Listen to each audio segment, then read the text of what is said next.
안녕하세요. 세상 일에 관심이 참 많은 30대 후반 여성입니다. 낯선 남녀가 만나 결혼을 하고 자식을 낳아 가정을 이루어가는 과정이란 참 경이로운 것 같습니다. 자식은 또 자식을 낳고 그렇게 한 세대가 바뀌어가며 세월이 흘러가죠. 하지만 반대로 이루어짐이 있으면 사그라듦 또한 존재합니다. 저는 완전한 한 가정이 차츰 소멸해가는 모습을 옆에서 지켜보았어요. 바로 저희 시댁에 관련된 이야기죠. 전 지금부터 그 안타깝고 슬펐던 과정을 이야기해보고자 합니다. 동갑내기였던 저와 남편은 2년간의 연애 끝에 웨딩 마치를 올렸어요. 요즘 젊은 분들이 많이 결혼하는 나이보다 조금 이른 28살의 말이죠. 나랑 결혼하자 석중아. 이 누나가 행복하게 해줄게. 남편은 공무원이었고 그런 남편에게 먼저 청혼을 한 사람은 다름 아닌 저였습니다. 제가 만나본 사람 중 가장 바르고 성실하고 모범적인 그야말로 제게 이상적인 남자였던 남편을 놓치고 싶지 않았거든요. 그리고 남편을 그렇게 좋은 사람으로 키워주신 두 시부모님 또한 굉장히 좋은 분들이었어요. 남편과 2살 차이 나는 손아래 시누이도 참 상냥하고 따뜻한 사람이었고요. 그중 특히 저희 시어머니는 세상에 이런 좋으신 분이 또 있나 싶을 정도로 자상한 분이셨죠. 결혼한 지 1년 뒤 당시 임신 초기였던 전 막 일을 마치고 회사 건물 밖으로 나오고 있었습니다. 밖엔 1시간 전부터 갑작스럽게 내리기 시작한 폭우가 한창이었어요. 사무실에 남은 우산이 없었고 편의점도 1분 정도는 걸어가야 했던지라 택시를 불러야 하나 아니면 이 비를 맞고 편의점까지 뛰어가야 하나 한참 고민 중이었죠. 그런데 갑자기 누군가가 건물 옆에서 절 부르더라고요. 예, 정희야. 어머님? 깜짝 놀랐습니다. 그 사람은 바로 우산을 쓰고 한 손엔 다른 우산을 들고 있던 저희 시어머니였거든요. 시어머니는 급하게 달려오신 것처럼 가쁜 숨을 몰아쉬고 계셨죠. 여기까지 어쩐 일이세요, 어머님? 날씨도 이렇게 굿은데. 아이고, 숨차다 숨차. 정희 너 우산 없지? 아, 집에 있는데 갑자기 비가 막 쏟아지더라고. 그래서 너한테 연락해볼까 하다가 너 바쁠까봐 석중이한테 전화하니까 걔도 오늘 퇴근을 늦게 해서 널 데리러 못 갈 것 같아. 안 그래도 걱정 중이었다고 하더라고. 너 오늘 차도 두고 출근했다면서? 그래서 혹시 너 비 맞을까봐 걱정돼서 얼른 내 버스 타고 뛰어왔지. 정희 너 감기도 걸렸다며? 혹시 내가 괜한 짓 한 건 아니지?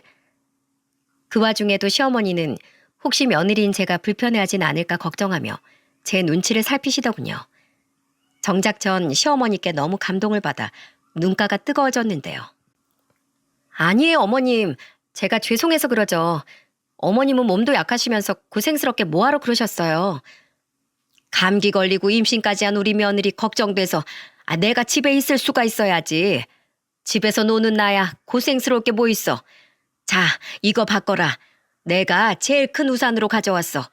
그거 쓰고 얼른 집에 가거라. 감사해요, 어머님. 어머님, 그러지 말고 저랑 같이 집에 가요.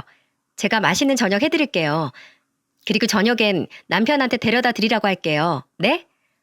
아이고, 내가 널 그렇게 번거롭게 하려고 여기까지 온 게 아닌데. 어머님한테 저녁 차려드리는 게 뭐가 번거로워요. 얼른요, 어머님. 우린 우산 하나로 쓰고 가요. 제가 들게요. 여기 제 팔짱 끼시고요. 아무리 며느리를 딸같이 아낀다지만 사실 저희 엄마도 다 큰딸인 절 위해 그렇게까지 하시진 않았거든요. 이후에도 몇 년의 세월을 더 겪어보니 저희 시어머니는 정말 온 진심을 다해 저뿐만 아니라 가족들을 위하고 아끼는 분이셨습니다. 시아버지와 남편 그리고 시누이까지 정말 모든 식구들이 시어머니를 좋아하고 존경하며 따랐죠. 그런데 마냥 화목하기만 할 줄 알았던 시댁에도 나름의 갈등과 문제가 있더군요. 그건 바로 시누이가 유독 시아버지에게만 냉담하게 굴었다는 겁니다. 시누이는 저와 남편 그리고 시어머니와는 생글생글 웃으면서 대화를 나누었지만 함께 자리에 있던 시아버지는 투명인간 취급을 하듯 시아버지에게 말도 걸지 않았고 아예 시아버지 쪽을 쳐다보지도 않았어요. 시아버지는 시누이에게 말을 걸고 싶으신 듯 보였지만 시누이의 매몰찬 태도에 항상 멋쩍은 표정을 지으며 고개를 숙이셨죠. 그래서 저는 결혼 초기의 어느 날 남편에게 넌지시 집안 사정에 대해 물어보았습니다. 그리고 남편에게 이야기를 들어보니 신우이에겐 그럴 만한 나름의 사정이 있더라고요. 우리 아버지가 우리 어렸을 때 사업을 좀 크게 하셨어. 그런데 사업이 잘 되다 보니까 그만 욕심을 내신 거야. 지금은 전부 돌아가신 할머니, 할아버지랑 외할머니, 외할아버지까지 그런 아버지를 모두 만류하셨는데 아버진 기어코 고집을 부리셨지. 그런데 문제는 그 사업을 키우려던 자금이었어. 우리 집 돈으로는 사업을 키우기에 부족했는지 아버진 기어코 우리 친가랑 외갓집에까지 돈을 빌리셨거든. 그것도 꽤나 큰 돈을 말이야. 외갓집 식구들을 설득하는 데는 물론 우리 엄마 공도 컸고 우리 엄마 아버지가 하시는 일은 웬만하면 믿고 지지해 주셨거든. 그런데 설마 그 사업이 잘못되기라도 한 거야? 그렇지. 그러니까 지금은 사업 접고 경기도 공장에서 경비원 일 하시고 있는 거야. 그때 우리 집이 얼마나 쑥대밭이 됐었나 몰라. 외갓집에선 우리 아버지한테 뿐만이 아니라 엄마한테까지 소리 지르고 욕하고 난리도 아니었어. 그러게 내가 그 사업 위험하다지 않았냐. 끝까지 자기들이 안 빌려준다는 걸 그렇게 자신만만하게 설득해서 돈을 가져가더니 우리 집안을 기어코 아작을 내놨냐. 너희는 자식도 아니다. 하고 말이야. 양가 조부모님들이 노발대발 하셨던 거 충분히 이해해. 한순간에 아버지 때문에 양가가 쫄딱 망했으니까 우리 집도 빚더미 앉았었고. 남편은 어깨를 으쓱하며 씁쓸한 표정을 지었습니다. 저는 그런 남편을 위로하려 남편의 어깨를 쓰다듬었죠. 우리 부모님은 우리 집이랑 양가에 진 빚을 갚기 위해 정말 열심히 사셨어. 주부였던 우리 엄마는 파출부 일을 시작했고 파출부 일이 끝나면 저녁엔 또 식당 일을 나가셨지.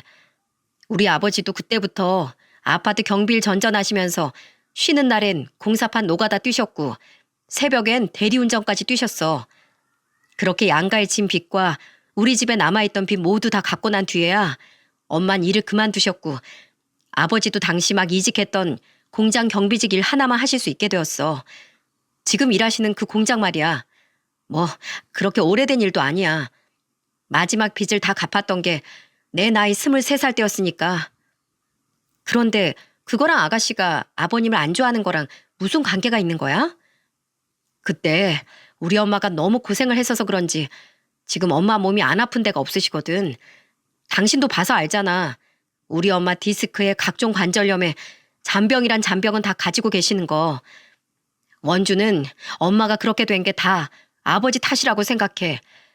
아버지가 벌려놓은 사고 때문에 괜히 엄마까지 양가 부모님한테 심한 말 들어가며 마음고생하고 거의 10몇 년 넘게 몸이 부서져라 이랬어야 하셨으니까. 정작 엄만 아버지 탓을 한 적도 없고 원주에게도 아버지한테 그러지 말라고 말씀하시는데 원주는 오히려 그게 더 싫었나 봐.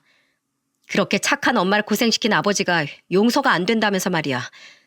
당신도 알다시피 원주가 엄마를 워낙 좋아하잖아.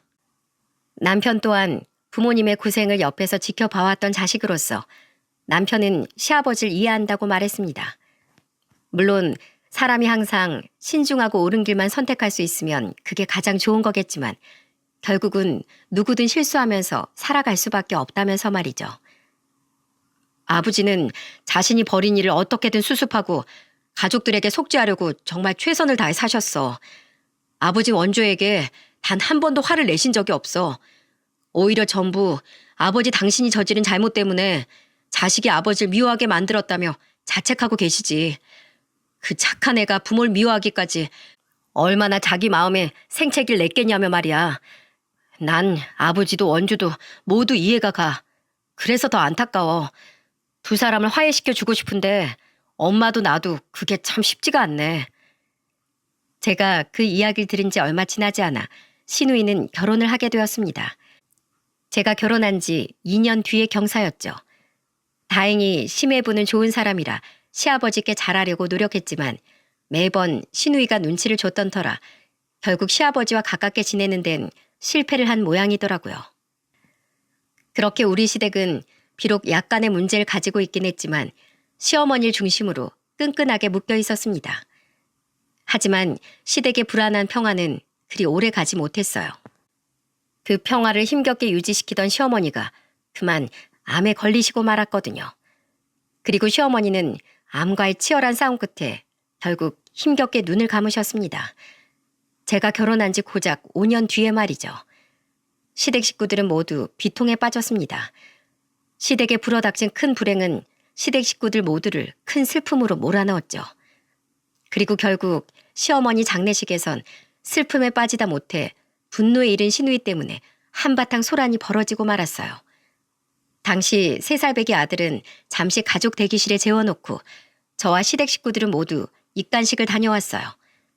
그리고 다시 빈소로 향하던 길에 시누이는 눈물을 흘리며 시아버지에게 갑자기 소리를 질렀습니다. 시어머니의 마지막 모습을 보고 나오는 길이라 그런지 시누이는 평소보다 더 격앙돼 있는 것 같았죠.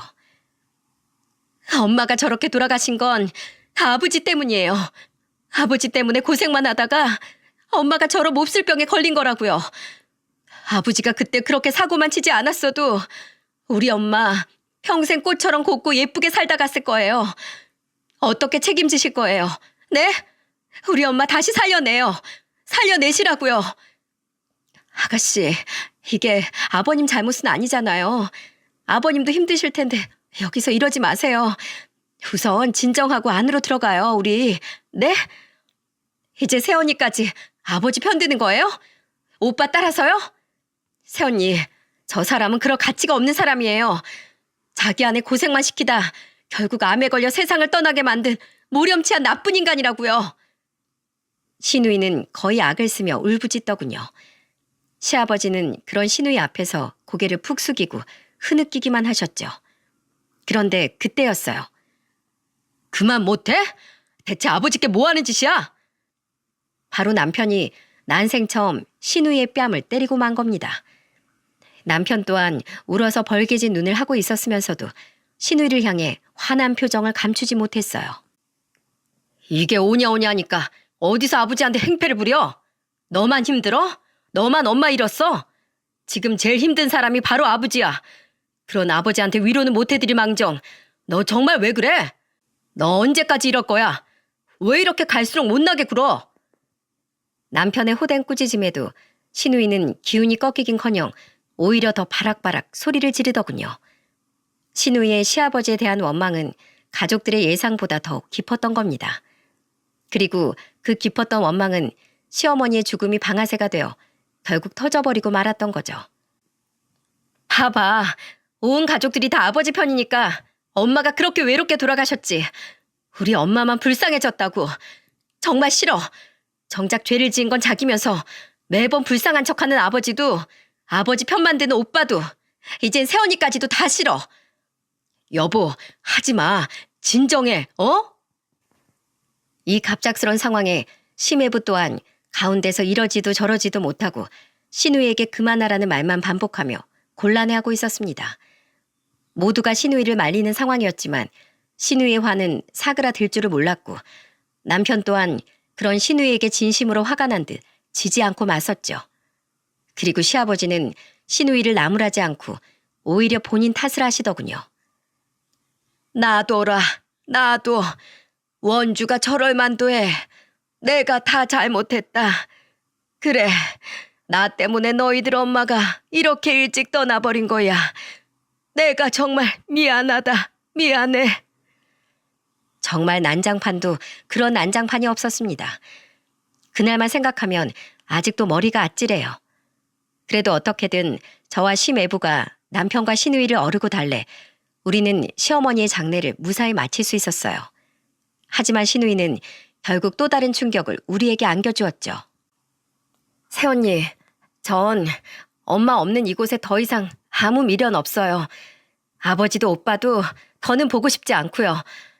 그래도 새언니, 엄마 장례식 때 새언니한테까지 못되게 말한 건 정말 죄송해요. 잘 지내요, 새언니. 시어머니가 돌아가시고 몇 달 뒤 시누이는 시매부와 함께 캐나다로 이민을 가버렸습니다. 시누이는 이미 캐나다에 일자리를 알아봐둔 상태였고 시매부는 직업 특성상 일할 때 시간과 공간적인 제약을 받지 않았기에 가능한 일이었죠. 시누이가 갑작스럽게 떠난 후 남편도 힘들어하긴 했지만 시아버지는 한동안 정신을 차리지 못할 정도로 힘들어하셨습니다. 갑자기 아내와 딸을 동시에 잃은 일은 시아버지께 이루 말할 수 없는 충격과 상처를 준 모양이더군요. 한동안 저와 남편은 아들을 데리고 시댁에 들어가 지내기까지 했어요. 힘들어하시는 시아버지를 도저히 혼자 둘 수가 없었거든요. 이제 시아버지께 남은 유일한 가족이었던 남편은 매일같이 시아버지 기운을 되찾아주기 위해 끊임없이 노력했죠.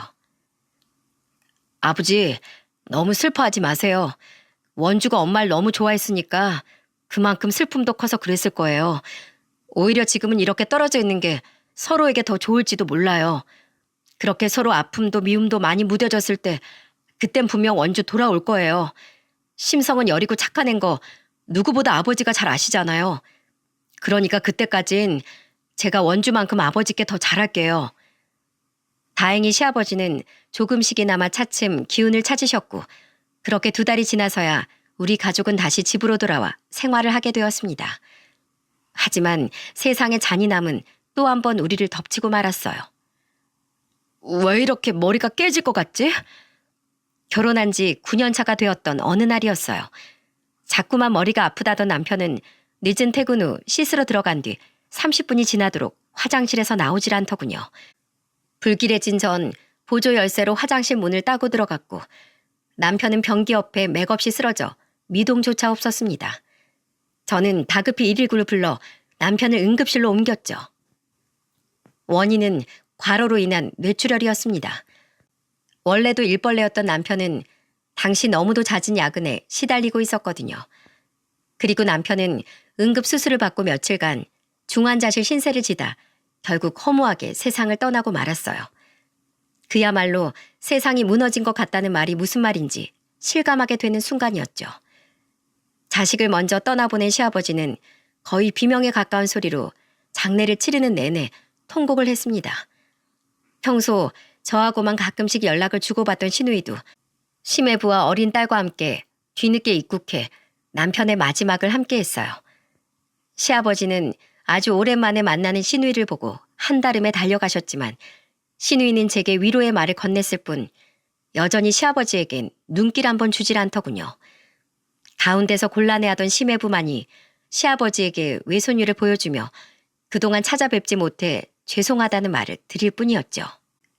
그래도 시누이는 남편을 납골당에 안치시킬 때까지 우리의 곁을 지켰습니다.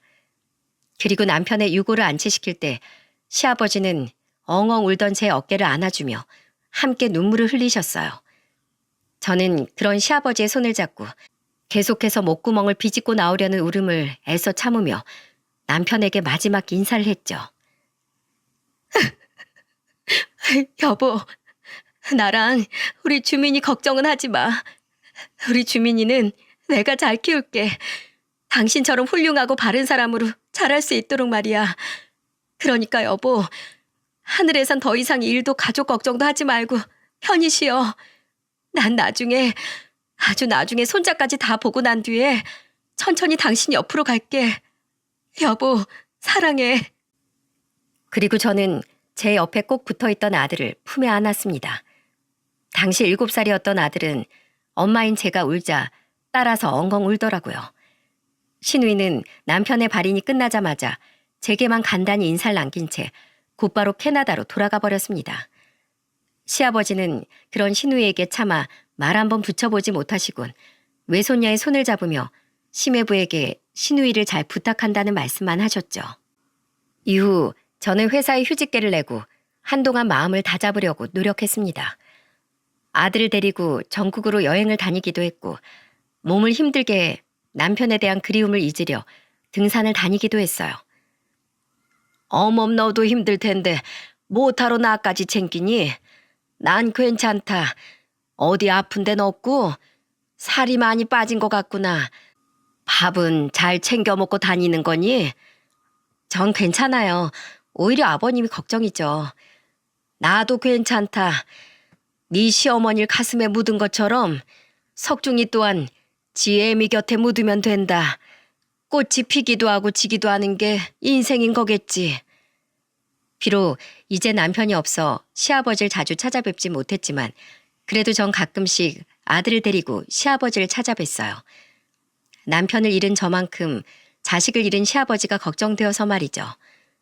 그리고 남편을 떠나보낸 후 돌아온 설날, 이젠 시댁이 아닌 친정에서 명절을 보내게 된 전 혼자 계실 시아버지께 마음이 쓰여 전화를 드렸습니다.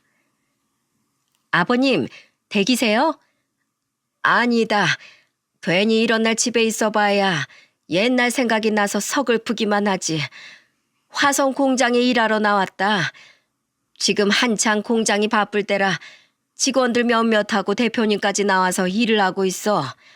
이런 날 나와서 일하면 특근비도 받고 집에 혼자 있지 않아도 되니 겸사겸사 나왔지. 그런데 아버님, 목소리가 너무 안 좋으신데요? 어디 편찮으세요? 그냥 아침부터 몸에 영 힘이 없는 게 몸살이 오는 것 같구나. 너무 걱정하지 마라. 약 먹으면 금세 나을 게다. 그건 그렇고 며느리 넌 떡국은 먹었니? 주민이도? 사돈 어른들은 잘 계시고? 깜짝 놀랐습니다. 이런 명절날까지 나가서 일을 하고 계시다뇨. 게다가 시아버지의 목소리가 영 힘이 없으신 게 어디 편찮으신 건 아닌가 걱정이 되더라고요. 네, 아침에 오빠들이랑 새언니들이랑 다 같이 먹었어요. 저희 부모님도 잘 계시고요. 아버님은요? 식사는 좀 하셨어요? 명절 음식 같은 건 아무것도 못 드셨죠? 이제 혼자인 늙은이가 명절이 다 무슨 소용이겠니? 그냥 출근하기 전에 대충 먹었다. 그럼 아버님, 제가 음식 좀 싸서 아버님 계신 공장으로 갈게요. 아무래도 아버님이 걱정돼서 제가 직접 뵙는 게 좋을 것 같아요. 저는 통화를 마치고 엄마에게 부탁을 드려 갖가지 나물과 전을 보온통엔 탕국을 쌌습니다. 가서 네 시아버지 잘 보살펴드리고 집에도 모셔다 드리고 와. 말씀은 안 하셔도 많이 쓸쓸하고 외로우실 거다. 저는 그것들을 들고 아들과 함께 시아버지가 일하시는 공장으로 향했어요. 아들은 오랜만에 할아버지를 본다는 생각에 신이 나 있었죠. 할아버지 오랜만에 뵈러 가니까 좋지, 주민아? 거기 가서 할아버지 보자마자 꽉 안아드려. 그럼 할아버지가 엄청 좋아하실 거야. 하지만 공장 정문 앞에 주차를 하던 전 눈앞에 펼쳐진 광경에 차마 말을 잇지 못했습니다. 주차장에서 조금 떨어져 있는 공장 입구 옆엔 시아버지께서 계신 경비실이 보였는데 그 앞에서 소란이 일어나고 있었거든요. 이봐 김씨, 일 똑바로 안 해? 소란의 주인공은 다름 아닌 작업복을 입은 등치 큰 남자 직원과 저희 시아버지였습니다. 그런데 저희 시아버지는 마치 죄진 사람처럼 두 손을 모으고 그 사람에게 연신 사과를 하고 계시더군요. 창문을 살짝 열고 대화 소리를 들어보니 이루 말할 수 없이 화가 나더라고요. 그리고 저는 직업 정신이 발동해 그 모습을 전부 동영상으로 촬영하기 시작했어요.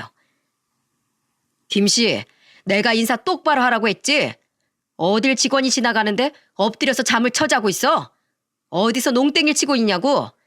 이거 나이도 먹을 대로 먹은 양반이 돈을 꽁으로 벌려고 하네. 김씨, 이렇게 대충 일할 거면 그냥 때려치워. 내가 대표님한테 얘기해서 당신 확 잘라버리라니까. 제가 오늘 몸이 좀 안 좋아서 약을 좀 먹었더니 너무 졸려서 그만 깜빡 졸아버렸네요. 죄송합니다. 김씨, 내가 저번에도 얘기했지?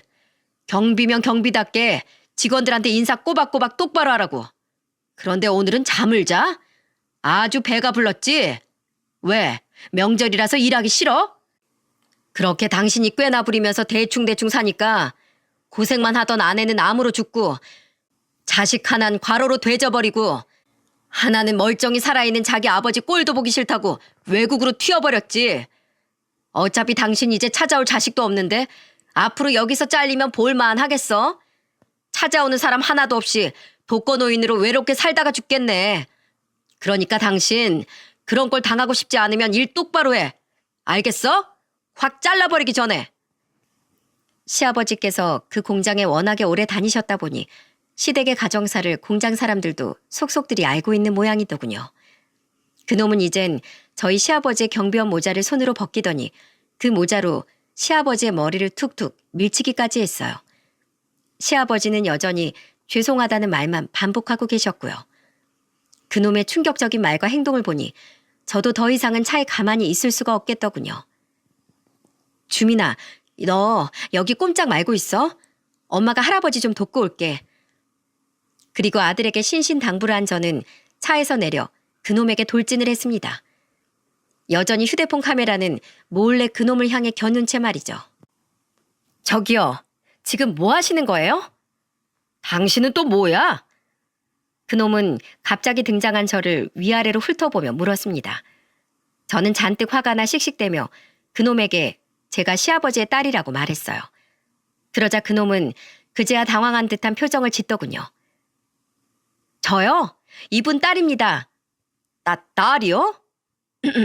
아니, 잘못은 김씨, 이 아저씨가 먼저 했어요.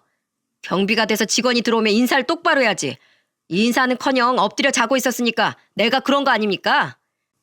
저희 아버지가 몸이 너무 안 좋았다고 방금 사과하셨잖아요.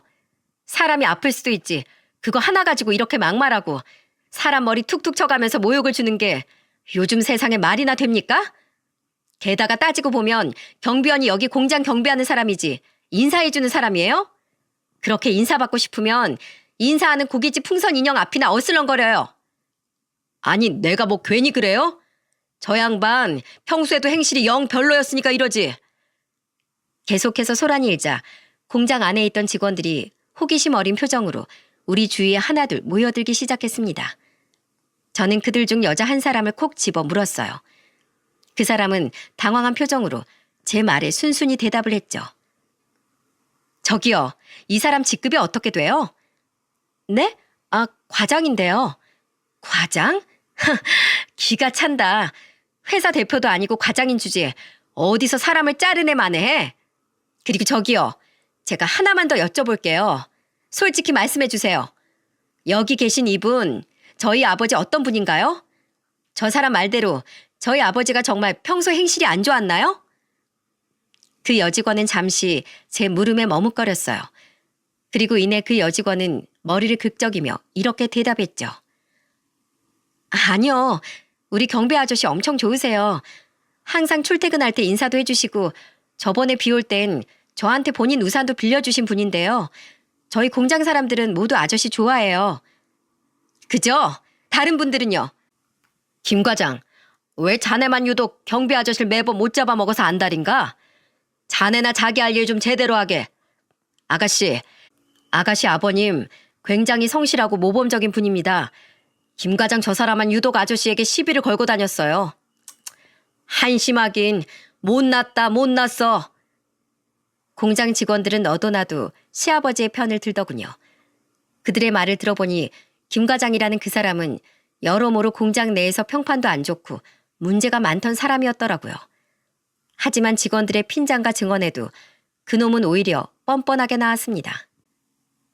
당신들이 뭘 알아? 부장님도 아무것도 모르시면서. 여기 이 김씨 완전 이중인격자라고요. 저하고 있을 땐 안 그런다니까요. 그놈은 끝까지 자신의 잘못을 인정하지 않았어요. 저는 이놈은 글러먹은 놈이다 싶어 최후의 카드를 꺼내들었습니다. 진짜 이 사람 안 되겠네. 아무리 그래도 곧 70인분한테 막말하고 머리 툭툭 밀치는 행동이 정말 맞다고 생각해요? 당신 딱 기다려요. 당신 행동들 내가 전부 동영상으로 찍어놨으니까. 그걸로 뭘 할 건데? 당신이 뭔데? 나요? 이분 딸이자 대한민국 기자예요. 보이세요? 저는 안주머니에서 명함을 꺼내 그놈에게 보였습니다. 그렇습니다. 제 직업은 다름 아닌 기자였어요. 제 정체를 안 그놈은 그제야 일이 잘못됨을 깨달았는지 얼굴이 사색이 되기 시작하더군요. 내가 당신 실체 세상에 다 고발해 버릴 테니까 딱 기다리세요. 이 공장에서 이 공장 직원인 당신이 경비원인 우리 아버지께 한 갑질들 내가 아주 낱낱이 까발려 버릴 거야. 전부 공론화 시킬 거라고. 우리 아버지가 자식이 없긴 왜 없어요? 며느리도 자식이니까 내가 바로 자식이지. 어딜 감히 우리 아버지한테 함부로 짓거려요? 당신 오늘 우리 아버지한테 한 행동 내가 꼭 후회하게 만들어줄 거야. 요즘 세상이 어떤 세상입니까? 이렇게 인터넷이 잘 발달된 시대에 기사 한 번 잘못 나가면 이 회사엔 엄청나게 타격이 클 게 뻔했죠. 그리고 일개 직원인 그놈이 그 타격을 준 주범이 되면 어떻게 되겠습니까? 회사 측에서 그놈을 상대로 고소를 하든 책임을 지고 퇴사를 하든 막대한 손해배상을 피하지 못하겠죠. 저는 제가 찍은 그 영상으로 어떻게든 그놈에게 벌을 주고 싶었어요. 시아버지는 저를 걱정스러운 표정으로 바라보셨습니다. 저는 그런 시아버지께 마음 놓으시라고 말씀드리곤 직원들에게 물어 곧장 3층 대표실로 향했어요. 아까 시아버지와 통화할 때 이 회사 대표도 출근했다는 말을 들은 게 기억이 났거든요. 저는 대표실 문을 벌컥 열어젖혔고 사무 업무를 보고 있던 대표란 사람은 그런 저를 보며 굉장히 놀랐습니다. 그러고 보니 낯이 익은 것도 같은 게 생각해보니 저희 시어머니 장례식 때도 남편의 장례식 때도 항상 조문을 오셨던 분이더라고요. 안녕하세요, 대표님. 저 경비원 김철남 씨 며느리 되는 사람입니다. 아, 네. 여긴 어쩐 일로? 대표는 바깥의 소란을 전혀 모르는 눈치였어요. 저는 대표에게 방금 전 찍은 동영상을 보여주었습니다. 그 동영상을 보던 대표의 표정은 점점 굳어졌어요. 그리고 동영상이 끝났을 때 저는 대표에게 이렇게 말했죠. 대표님, 이 회사가 요즘 매출도 많이 늘고 그만큼 공장 규모도 커졌다죠? 그런데 그만한 회사에서 대체 직원 관리를 어떻게 하는 겁니까? 네? 이 김 과장이란 사람 정말 미친 거 아니에요? 어떻게 이제 막 자식을 잃은 사람한테 아버지 때문에 자식이 그렇게 세상을 떠났다는 말을 할 수 있나요? 경비원은 이 회사, 이 공장 직원 아닌가요? 그리고 몸이 안 좋은데도 명절에 나와서 일하고 있는 저희 아버지한테 뭐요? 농땡이를 피워? 잘리기 싫으면 똑바로 하라고요? 여기 이 회사는 과장이 사람을 자르고 붙입니까? 이 사람이 김 과장이라고요? 그래요. 거기 영상에 다 나와 있잖아요. 직원 교육을 대체 어떻게 시키신 겁니까? 이게 이 회사에서 시키는 인성 교육이에요? 이게 대표님이 지향하는 회사 직원의 모습입니까? 저 기자예요. 대표님의 마인드가 정말 이런 거라면 저 있는 그대로 솔직하게 기사 작성해서 이 영상이랑 같이 올릴 겁니다. 대표는 굉장히 난처한 표정을 지었어요. 그리고 대표는 저에게 미안한 표정을 지으며 사과를 하더라고요. 기자님, 무슨 오해가 있던 것 같습니다. 우선 제가 이렇게 사죄의 말씀 먼저 드리겠습니다.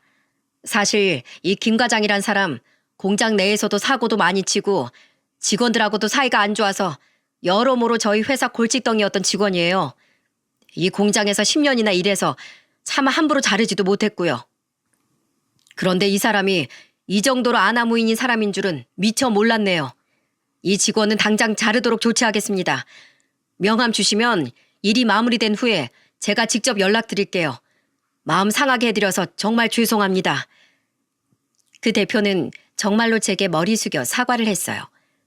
그리고 이어진 대표 행동에 저는 무척 놀라고 말았습니다. 왜 시아버지가 이 공장에서 그토록 오래 일을 하셨었는지 알 수 있던 면모였어요. 대표는 제게 정중하게 따라와 달라고 부탁하더니 계단을 내려가 다시 바깥 경비실 앞에 시아버지에게로 향하더군요. 아이고, 대표님, 왜 이러십니까?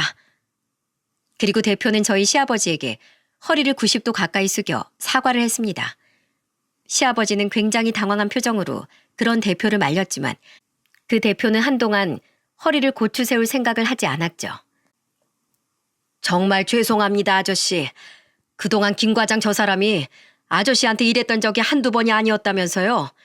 왜 저한테 한 번도 말씀을 안 하셨어요? 아유, 제가 그런 말씀 드리면 가뜩이나 눈코 뜰 새 없이 바쁜 대표님만 곤란하실 거 아닙니까? 대표님이 저한테 그동안 얼마나 잘해주셨는데요.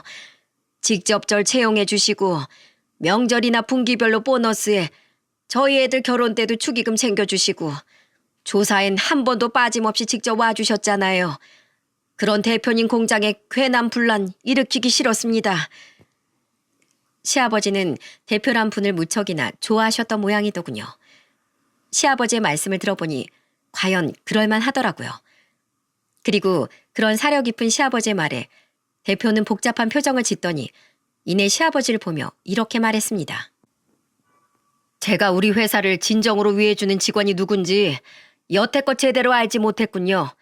김 과장은 어차피 문제가 많던 직원이었으니까 제가 오늘부로 바로 자르도록 하겠습니다. 죄송합니다, 아저씨. 제가 다시 한번 허리 숙여서 이렇게 사과드릴게요. 그런 게 어딨어요, 대표님? 제가 대표실로 간 후 겁에 질려 계속 바깥에서 제가 나오길 기다렸던 김 과장은 대표의 말에 기겁을 하며 대표를 불렀습니다. 하지만 대표는 그놈을 싸늘하게 노려볼 뿐 그놈에겐 아무런 말도 하지 않았죠. 대표님, 제가 이 회사에 10년이나 몸을 담았는데 어떻게 그런 절 이렇게 자르실 수 있습니까? 저기 기자님, 제가 잘못했습니다. 기자님 아버님께 제가 너무 무례했어요. 제발 저희 대표님 좀 설득시켜주세요. 김씨, 아니 아저씨, 아니 선생님, 제가 너무 융통성이 없었던 것 같습니다. 그 모자로 제 머리를 아예 그냥 냅다 후려치세요. 저 같은 놈은 맞아도 쌉니다. 그러니까 제발 따님하고 대표님한테 뭐라고 말씀 좀 해주세요. 네? 그놈은 대표가 자신의 말을 들어주지 않자 이젠 저와 시아버지에게까지 악어의 눈물을 보이며 애원을 하더군요. 하지만 아버지와 대표는 그놈을 무시했고 직원들은 그놈을 보며 수군댈 뿐 아무도 그놈 편을 들어주려 나서는 이가 없었어요. 그리고 저는 그놈에게 딱 한마디를 남겼죠. 이 인생은 실전이야, 이 자식아. 이후 대표는 저에게 얼른 시아버지를 모시고 병원부터 가라고 말했습니다. 시아버지의 옷은 한겨울인데도 불구하고 땀으로 흥건했거든요. 저는 대표에게 인사를 한 후 시아버지를 모시고 곧장 병원으로 향했습니다. 응급실에 도착해서 보니 시아버지의 열은 거의 39도에 가까울 정도로 높아져 있었죠. 엄마, 할아버지 괜찮으실까? 혹시 할아버지도 큰 병에 걸리신 건 아니겠지?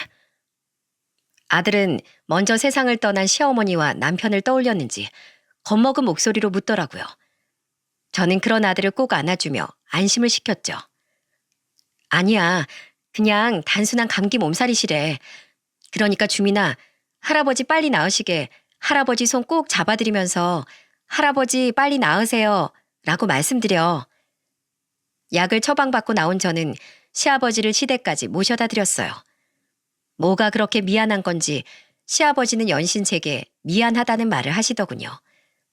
저는 그런 시아버지를 방에 눕혀드리며 시아버지의 손을 잡고 말했어요. 앞으로 아프시면 절 부르세요, 아버님. 저도 아버님 자식이잖아요.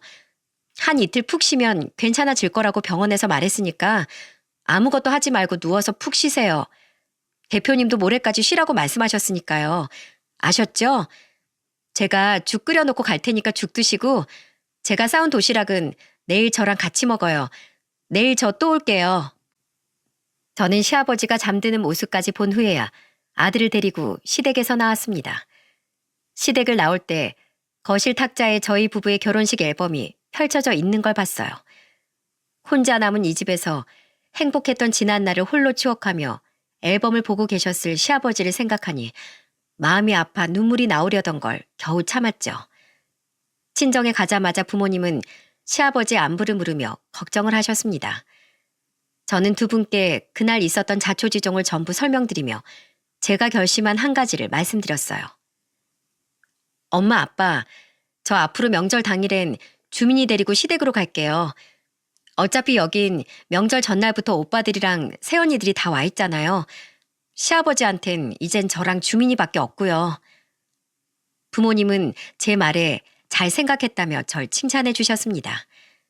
딸 자식 한번 자신들이 바르게 잘 키웠다며 말이죠. 그래서 전 이번 추석에도 명절 음식을 만들어 시댁에 가려고 합니다. 시아버지껜 추석엔 일을 나가지 마시라며 신신당부를 해두었죠. 안 간다, 안 가. 우리 며느리랑 손잡아야지. 알겠어요, 아버님. 요새 일은 어떠세요? 또 누가 못살게 구는 사람 없으세요? 있으면 말씀만 하세요. 제가 아주 요절을 내버릴 테니까. 아이고야, 됐다. 내 며느리 무섭다는 소문이 옆 공장에까지 났어. 물론 그놈 행실이 원래부터 문제였긴 했지만 어쨌든 네 덕분에 그놈 그렇게 잘리고 나서 일하기가 한층 수월해졌다. 대표님은 아직도 가끔 네 안부를 물으셔. 든든한 며느리 둬서 나는 참 좋겠다며 말이야. 다행히 시아버지께서는 요즘 이전보다 훨씬 직장 생활이 즐거우신 것 같아요. 그리고 날이 갈수록 조금씩 밝은 모습을 되찾던 시아버지께 드릴 반가운 소식이 하나 더 있습니다. 그게 뭐냐면 말이죠. 아가씨, 이번 추석에 꼭 오시는 거죠? 그렇다니까요, 새언니. 비행기표도 우리 3명 거 다 예약해놨어요. 아버님께는 비밀 유지하고 있어요. 아가씨 오면 깜짝 놀래켜 드리려고요. 아가씨, 고마워요. 고맙긴요. 저와 아버지 일인데 자기 일처럼 나서준 새언니한테 제가 몇 배는 더 감사드릴 일이죠. 바로 캐나다에 있는 시누이가 가족들과 이번 추석에 시댁에 오기로 한 겁니다. 비록 이미 그곳에 터를 잡아버린 터라 쭉 한국에 들어와 살 순 없지만 저는 이것만으로도 두 사람이 화해의 시작점에 도달했다고 생각해요. 저는 지난 3개월 동안 꾸준히 전화를 걸어 시누이를 설득했어요. 지난 설에 있던 사건까지 시누이에게 전부 이야기해주면서 말입니다. 아가씨, 사실 아가씨도 아시잖아요. 아버님 정말 좋은 분인 거. 아버님이 그렇게 좋은 분이었으니까 공장 대표님부터 직원들까지 전부 아버님 편을 들었겠죠. 안 그래요? 아가씨, 이제 아버님에 대한 미움은 조금 내려놓고 있는 그대로의 아버님을 좀 받아들여 주세요. 이제 어머님도 안 계시고 제 남편도 없으니 아무리 저랑 우리 주민이가 있다고 해도 아버님이 제일 그리워하는 건 자식인 아가씨예요. 아버님에게 지금 가장 필요한 사람은 아가씨라고요. 아가씨가 없는 이 한국에서 아버님 혼자 너무 외로워하고 계세요. 아가씨, 아버님을 용서하라고 얘기하진 않을게요. 그냥 한 발자국만, 지난 일은 덮어두고 한 발자국만 아버님께 다가와 주세요. 아가씨랑 아버님 가족이잖아요. 그렇게 오랜 시간의 설득 끝에 시누이는 드디어 마음을 열어주었어요. 사실 그전부터 마음은 열려 있었지만 애써 아닌 척 했던 건지도 모릅니다. 왜냐하면 제가 시아버지께 일어난 사건을 이야기해 주었을 때 시누이는 그만 참지 못하고 소리내어 울음을 터뜨렸거든요. 자신의 아버지를 자기 대신 지켜주어서 고맙다면서 말이죠. 저는 그렇게 곧 다가올 추석을 아주 즐거운 마음으로 기다리고 있답니다. 올해 초등학교에 들어간 우리 아들은 그런 건 또 어디서 본 건지 추석에 시아버지와 함께 송편을 빚고 싶다며 떼를 쓰더라고요. 그래서 결국 전 떡집에 송편을 직접 빚을 재료들을 날짜에 맞춰 주문해 놓았죠. 다른 것도 아니고 할아버지가 좋아서 할아버지랑 이것저것 함께하고 싶어하는 아들의 모습을 보니 시아버지를 좋아하던 남편의 모습이 겹쳐 보여 제 코끝이 잠시 시려오기도 했네요. 친정 부모님은 가끔 시아버지께 연락을 드려 세 분이서 함께 식사를 하시곤 합니다. 어차피 서로 연배도 비슷한데 사돈 사이든 뭐든 친하게 지내면 좋지. 해가 지날수록 친구들이 자꾸 떠나가는 우리 나이엔 마음 맞는 친구가 생기는 것만큼 귀한 일도 없어. 요즘은 네 아빠, 네 시아버지랑 휴대폰으로 같이 장기 두는 게임인가 뭔가를 받아서 하느라 시간 가는 줄을 모른다. 저희 부모님은 며느리인 제가 채워드릴 수 없는 시아버지의 공허한 부분을 대신 채워주고 계세요. 그런 부모님께 참 감사하기도 하고 성품 좋은 세 분이 사이좋게 어울리시는 모습을 보면 마음 한구석이 흐뭇해지기도 합니다. 이제 제가 시아버지께 마지막으로 해드릴 역할은 시누이와의 관계 회복을 위한 도우미 정도겠죠. 그리고 저의 그런 모습을 분명 시어머니와 남편이 하늘에서 기쁘게 바라보고 있을 거라고 전 생각해요. 저는 앞으로 아들을 남편만큼 훌륭한 사람으로 키워낼 수 있는 엄마로서의 삶과 세상의 불합리한 일들을 지금처럼 많은 이들에게 알릴 수 있는 정직한 기자로서의 삶을 이어가려고 합니다. 그렇게 저는 제 지난 인생을 되돌아보고 앞으로의 자신을 채찍질하기 위해 이렇게 사연을 보내게 되었어요. 여러분께서도 그런 제 삶을 응원해 주시길 간곡히 부탁드립니다. 그리고 여러분 모두 영원한 듯 영원하지 않은 가족의 품속에서 지금의 행복을 마음껏 누리시고 후에 후회할 일이 생기지 않게 지금 이 순간 최선을 다해 가족들을 사랑하셨으면 좋겠네요. 그럼 다가오는 추석 모두 즐겁게 보내시길 바라며 저는 이만 사연을 마무리하도록 하겠습니다. 감사합니다.